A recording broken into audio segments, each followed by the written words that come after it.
What's our alternative? Pat, you're telling me the new 6 figures is $304,000. How do I do it? Do I get another job? Do I go back to school? Think about the richest person you know. Think about the wealthiest person you know. Think about that person. Somebody you've touched, somebody you've had dinner with.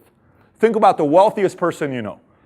Everybody thought about that person? I'm not talking Buffett, somebody you know. It's normally the person everybody talks behind that person's back. That's the person, okay? You know it, okay? Are you ready? Ask this question. Does that person have a job or are they an entrepreneur? What makes you think you're going to become wealthy having a job? You just answered it. So have you really positioned yourself to become wealthy? I don't know. But you just answered it yourself. I did not. Entrepreneur. Look at the reality of it. They tell us go to high school, have a 4.0 GPA, and go to college to get a degree because everything's going to be fine. 83% of college seniors today, according to LA Times, do not have a job lined up. 83% of college seniors today. Why do you want me to go to school and spend mommy and daddy's $200,000? Has it become a business, this college thing? Why even 4 years? Why can't I do college in a year and a half? I'm never going to use physics. My business has nothing to do with physics. Why are you wasting 3 months of my time and $700 for that class? But we're not questioning any of this stuff. We're just paying the money. Then that father, mother that spent $200,000 on the school and now is working until 73 years old. Because you think Social Security is going to be around. You think it's going to be around. Nope. I tell you it is going to be around, but let me tell you how they're going to have it be around. Here's how they're going to do it. Do you know originally when they chose the age for Social Security, do you know why they chose 65? Does anybody know this? Because no one lived to 65. Do you know this? When first Social Security was invented, it was because 65, because no one lives to that age. Do you know what they're going to do? You're going to see Social Security will be around, but benefits will start at 80 years old. You'll see it. And their government's going to say, we told you we're never going to go away with it, but it starts at 80. How smart is that, right? 66% of Americans make less than $41,000 per year. 65% of all new net jobs are not created by the government or these big Wall Street corporations. They're created by small businesses since 1995. Who's talking about that? Who's getting up on TV saying, I'm running for presidency, we need more entrepreneurs? We need more. When's the last time you saw a governor, senator, president get up on TV and say, American people, please start reading these 5 books on how to start a business and how to manage your own finances? When's the last time we had that? Why isn't any politician recommending books for us to read on getting our finances in order? Why don't they tell us that? I don't understand that concept. Educate us and we'll be free. So what is an entrepreneur? In simple words, it's a risk taker. But let me skip this here. Where did it all begin? Columbus comes to America. He was the first entrepreneur to make it here to the New World, according to what history tells us. His mission was to find a way to trade for spices. George Washington was an entrepreneur, manufactured 2 products in his crop, flour and distilled whiskey. Michigan was the first university to offer a course in entrepreneurism. Do you know how many universities are teaching classes to become an entrepreneur today? Hundreds. Do you know why? People are starting to figure it out. They're starting to figure it out. You know what generation is really figuring it out? It's so interesting to me. It's boomers. Do you know why boomers are figuring it out? Because they have the most experience in the workforce and they know it doesn't work anymore. And millennials and Gen Xers are not asking anything, questioning anything. They're just doing what boomers did. They're going and getting a job. They're not realizing the original reason why 9-to-5 job was created. Do you know originally, you know this 9-to-5 is only an 80-year period thing. Anyone knows this? Like 9-to-5 has not been around for thousands of years. It's only 80 years old. Do you know why we agreed to work 9-to-5? Why 9-to-5? Do you know why we agreed to work that 9-to-5? Do you know why?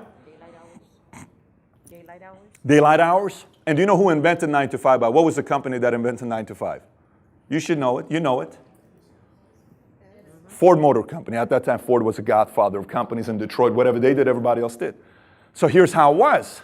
Hey, Vicky, I would like to have you give 30 years of your life to my company, Ford Motor Company. And Vicky says what? She goes like this, and she says what? Your question would be what? What do I get for giving you 30 years? And I said, I'm sorry, I'm Ford. She says, I'm sorry. What am I going to get for my 30 years? I guess that's a fair question. Okay. You give me 30 years of your life, staying with me at the company, I'm going to give you a 30-year pension plan. Wait a minute. So I work for you 30 years, then you're going to give me my income? I am. Fair deal. Boom, we shake hands. Good negotiation. Do you realize that's why we agreed to do this? Raise your hand if you got a pension plan. Watch this. Watch this. No, raise your hand up high if you got a pension plan from your company. Look at the age of people that raise their hands. You don't see 35-year-olds. They're clueless about it. Because companies said these 20, 30-year-olds know nothing about pension plans, cancel the whole thing. They won't question it. They'll still come and work for us, and we don't even need to give them a pension plan. And people are still doing it. And no one's talking about this. Only people raise their hand that have pension plans mid-40s and up. Because you were in that era. It's gone. We used to have 134,000 pension plans in 1985. We got barely 20, 30,000 today. Because they don't have to offer it to you and I. Because millennials are not questioning it anymore. They're just following. I go work 9 to 5. My mommy and daddy did it. And the system loves it, that no one questions it. People even get up and walk out. What the hell are we talking about at this meeting? I thought this was an entrepreneur meeting. So, why do you think there aren't more entrepreneurs in America? Folks, how many of you have thought about starting your own business? Raise your hand. What is the number one reason why most of us don't start a business? Watch the answer. Fear. We're afraid. I've never done it before. I can't do it. I don't have the money. I don't have the time. I don't have the education. I don't have the support. I don't have the idea. I don't know how. Watch this though. Why are the reasons why most entrepreneurs become entrepreneurs? Why do you think they do? See, I think there's two reasons. One is the common reasons. The other one is the deeper reasons. Let me speak to you about the common reasons. Everyone knows the common reasons. The common reasons are what? Control of time. I want to make more money. Tax benefits. Family business. This one's very interesting. Do you know for years we've been told husband and wife shouldn't what? Work together. Now, who said that in the first place? I would love to meet that guy. Where now 300 million of us are saying that. Check this out. How has it worked? A husband works in a place for 10 hours with a bunch of other people, potential to meet new people. Wife goes and works in a new place for 10 hours. They are growing what? 10 years later, you're sitting at dinner and saying, why did I marry you? I don't love her anymore. I think we're disconnected. 66% of marriages end up at a divorce. Do we ask why? Do you realize for thousands of years we didn't have any divorces? Why? Husband and wife ran a business together. We built something what? Together. So I'm seeing you every day. I'm with you every day. Baby, we're building something together. So at night, hey, remember that one thing that we need to work on, baby? You need to call Joey in the morning. I will. Hey, you got to get the son to do it. Because we're building something together. So anytime husband and wife is growing something together, man, that's exciting. We're not doing that no more because that one guy, they say husband and wife shouldn't work together. Who is they? I haven't met they yet, right? But they say that. They say that, right? Travel. Did you know 54% of Americans have never traveled outside of the United States of America? 54% has never traveled. Some want to become entrepreneurs for retirement, recognition, nice car, big home, be their own boss. But let me tell you the deeper reason why people are becoming entrepreneurs. Do you realize in this room, we have Caucasian, African American, Hispanic, Middle Eastern, Asian. We have different nationalities. Christian, Jehovah, Seventh-day LDS, Scientology, Muslim, Catholic, agnostic, atheist, Confucius, whatever you want to call it, right? Educated, uneducated, Laker fan, Clipper fans, doesn't matter. Every single one of us in this room, everybody in this room. Do you realize every single action we take, everything you and I do in our lives, every single action we take that action with an intention of getting one emotion. Anyone knows that one emotion we want? It's what? Happiness.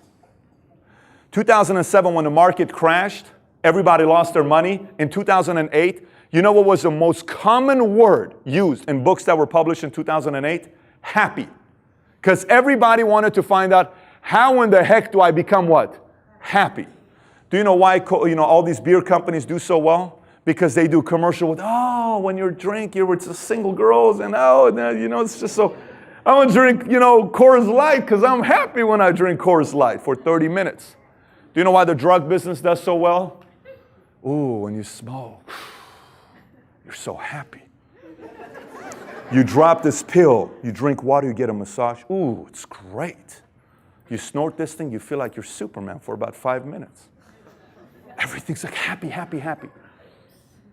You're laughing about it. I'm sorry, we're all adults here. It's not like none of you guys haven't seen pot, ecstasy, or cocaine. I mean, it's not like at the time we hit 18 nowadays in America, I'm sorry, we see a lot of weird things today. Your kids see things at 10 years old we used to see at 18 years old. So, how do you judge happiness? It took me a long time to question this. I decided judging happiness on the lifespan of that feeling of happiness. This is 30 minutes. This is very short. All of those are short. The biggest, long-lasting happiness feelings are all natural. Every one of them are natural. They're all natural highs. All of them. And we'll talk about that here in a minute. Do you know everybody here wants to be fulfilled?